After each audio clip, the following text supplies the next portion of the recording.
लाडकी बहीण योजना अडचणीत, लोकप्रिय घोषणांवर सुप्रीम कोर्टाचे ताशेरे, परावलंबी समाज तयार करत आहात का? कोर्टाचा राजकीय पक्षांना सवाल. रत्नागिरीतील माजी आमदार राजन साळवी यांचा शिवसेना उद्धव बाळासाहेब ठाकरे पक्षाच्या उपनेतेपदाचा राजीनामा. उद्या दुपारी ठाण्यात एकनाथ शिंदेंच्या उपस्थितीत शिवसेनेत प्रवेश.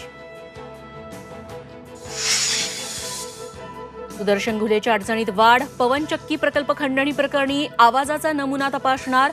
वाल्मिक कराड, विष्णू चाटेनंतर आता घुलेचीही होणार चौकशी. सांगली, अल्पवयीन मुलं नशेच्या आहारी जात असल्याचं समोर. सार्वजनिक उद्यानात मुलं हुक्का ओढत असल्याचा व्हिडिओ व्हायरल. झी24 तासच्या बातमीचा इम्पॅक्ट. तुळजाभवानी मंदिराच्या भूगर्भ स्थितीची तपासणी होणार.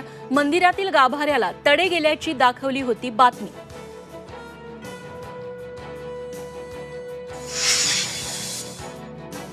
आणि नागपुरात राज्यातली पहिली AI सिग्नल यंत्रणा उभारणार. सुरुवातीला शहरातल्या 10 चौकात AI आधारित सिग्नल यंत्रणा.